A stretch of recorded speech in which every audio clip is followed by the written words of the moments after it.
When you think of Israel, you likely think of the Jewish people. But this is only a partial truth. The nation of Israel began as a family of 12 brothers, and the vast majority of their descendants, 10 entire tribes, vanished from the pages of history over 2,700 years ago. They are not lost to God, however. The Bible prophesies their stunning return in the last days, and we are about to investigate where they might be today. The story of the lost tribes begins with the shattering of a golden age. Under King David and King Solomon, the 12 tribes were united as a single powerful kingdom. But after Solomon's death, his son Rehoboam's arrogance tore the nation apart. His infamous reply to the people, "My father disciplined you with whips, but I will discipline you with scorpions," triggered a civil war. The 10 northern tribes seceded, rejecting the house of David forever. The nation was fractured into 2 rival kingdoms. The southern kingdom, known as Judah, was comprised of the tribes of Judah and Benjamin, with its capital in Jerusalem. The northern kingdom, which kept the name Israel, was comprised of the other 10 tribes. But the northern kingdom's first king, Jeroboam, immediately faced a political problem. The law of God required all men to worship at the temple in Jerusalem, the capital of his enemy.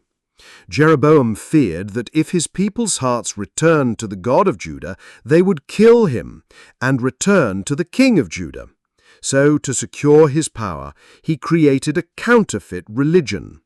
He set up 2 golden calves, one in Bethel and one in Dan, and declared, "Here are your gods, O Israel, who brought you up out of Egypt."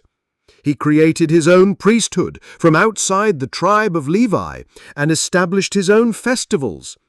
In this act, known as the sin of Jeroboam, it was a spiritual poisoning from which the northern kingdom would never recover. It was an act of political self-preservation that sealed their prophetic doom. For over 200 years, the northern kingdom of Israel spiraled deeper into idolatry. God sent them prophet after prophet to warn them, but they would not listen. The prophet Hosea, for instance, was commanded to live out a painful parable of their unfaithfulness. He warned them that because they had sown the wind, they would reap the whirlwind. In a chillingly specific prophecy of their coming fate, Hosea declared, "My God will reject them, because they have not listened to him. They shall be wanderers among the nations."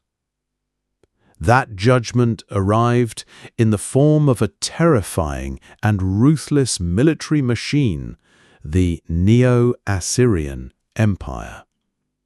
The Assyrians were masters of psychological warfare. Their palace walls were lined with horrific carvings depicting their cruelty, enemies being flayed alive, impaled on stakes, and their heads piled up in great mounds. This was a deliberate strategy of terror, designed to make nations surrender without a fight. In 722 BC, after a 3-year siege, this brutal army conquered Samaria, the capital of the northern kingdom. The king of Assyria then enacted his signature policy of cultural annihilation.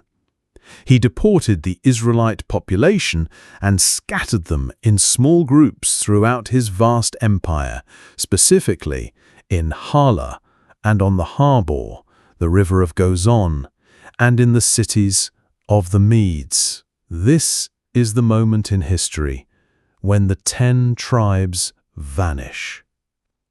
They were not just moved, they were intentionally atomized, scattered across Mesopotamia and Media to be absorbed into the surrounding pagan cultures.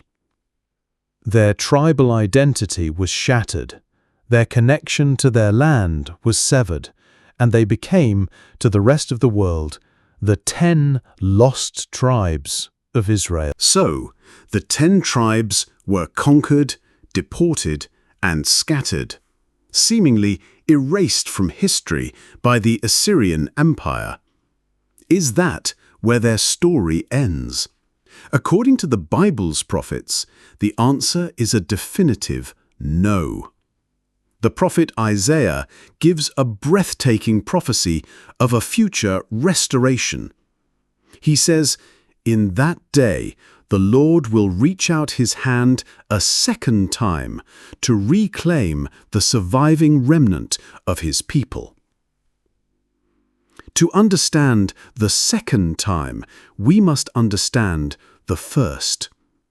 The first regathering happened after the fall of Babylon, when King Cyrus of Persia allowed the exiles of the southern kingdom, primarily the tribe of Judah, the Jews, to return and rebuild the temple.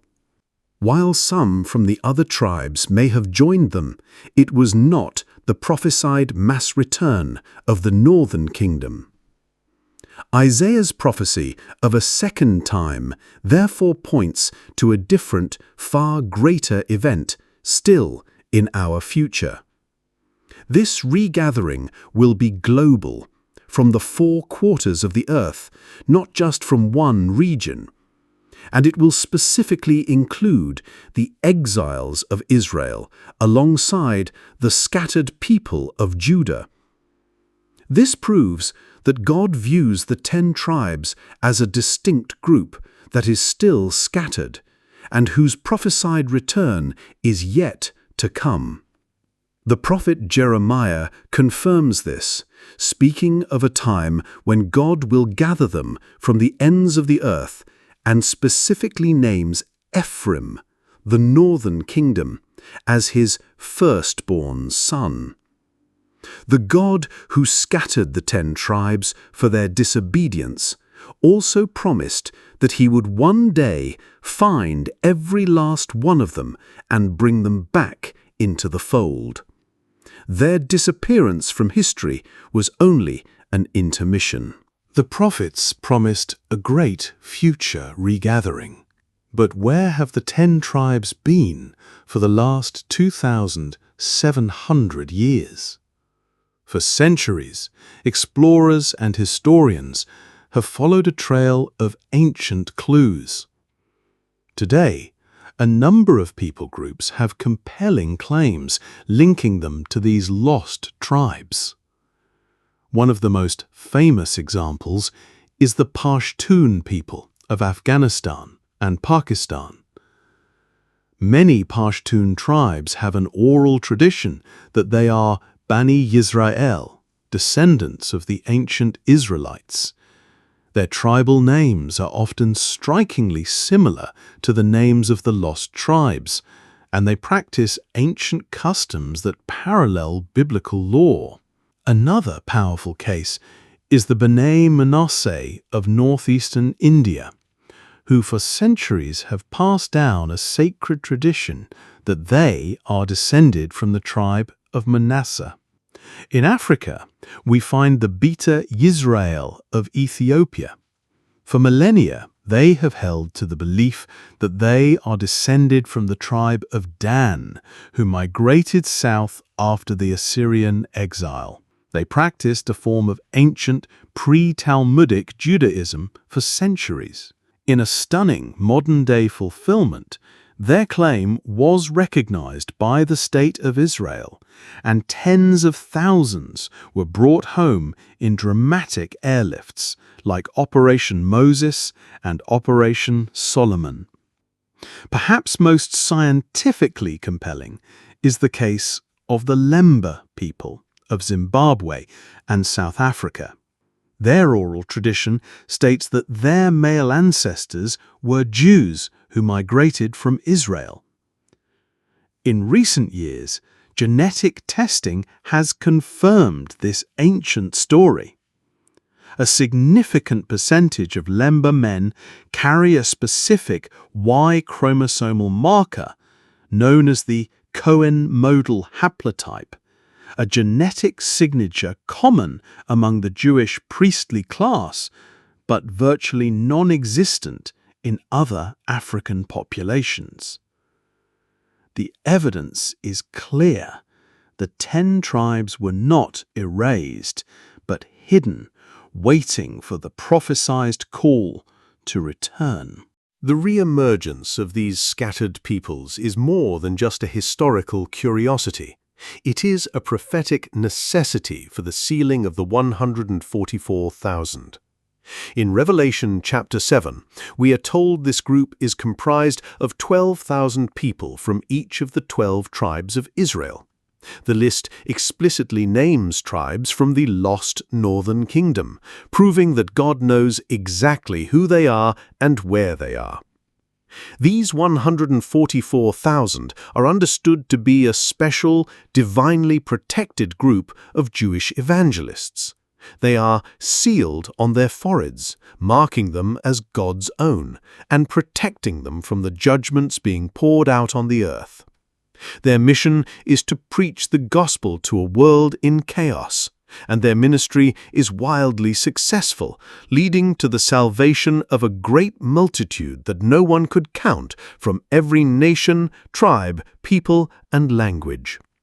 But the list of the tribes in Revelation 7 contains a famous and chilling mystery. The tribe of Dan is missing. While the reasons are debated, many theologians believe it is a judgment. The tribe of Dan was the first to fall into organized idolatry. Another ancient tradition suggests that the Antichrist himself will arise from the tribe of Dan, citing Jacob's prophecy that Dan would be a serpent by the way. The omission of Dan is a sobering reminder that while God's promises of restoration are certain, there are still consequences for rebellion. But the larger picture is clear. For the final act of God's redemptive plan to unfold, the descendants of the 12 tribes, including the 10 that were lost to history, must first be identified and brought back into the prophetic story. So we have followed the story from its tragic beginning to its prophetic end. We saw how the glorious, united kingdom of 12 tribes was torn in two by the foolishness of a king. We saw how the 10 northern tribes fell into deep sin, leading to their conquest and complete dispersion by the Assyrian Empire, seemingly erasing them from history. But we also saw that they were never lost to God. The prophets Isaiah, Jeremiah, and Ezekiel all foretold a great future regathering from the 4 corners of the earth. And in our time, we are seeing the stunning emergence of people groups with powerful oral and even genetic links to their ancient Israelite ancestors. This is not just a historical curiosity. The Bible makes it clear that this regathering is a prophetic necessity. The sealing of the 144,000 witnesses in the book of Revelation requires that 12,000 be drawn from each of the 12 tribes. For this to happen, the lost must first be found. The story of the 10 lost tribes is therefore one of the greatest testaments to God's faithfulness in all of Scripture. It is a story of judgment, yes, but it is ultimately a story of restoration. It shows us that no one is too lost to be found by God, and that His promises, no matter how ancient, will be fulfilled to the very letter. The unanswered question of their descendants is being answered before our very eyes, and it is one of the most profound signs of the times we are living in. The ancient family of Israel is being brought back together. From the mountains of Asia to the jungles of Africa, the scattered are being found. This is not just the closing of a chapter of history, it is the opening of the final one. The stage is being set, and the actors are being called home for their last assignment. This briefing is now complete, but the investigation never ends. To ensure you receive all future declassifications, be sure to subscribe and activate the notification bell. Like this video to signal its importance, and share it with others who are ready to look beyond the headlines. Leave your own intel in the comments below, because there is still much more to declassify.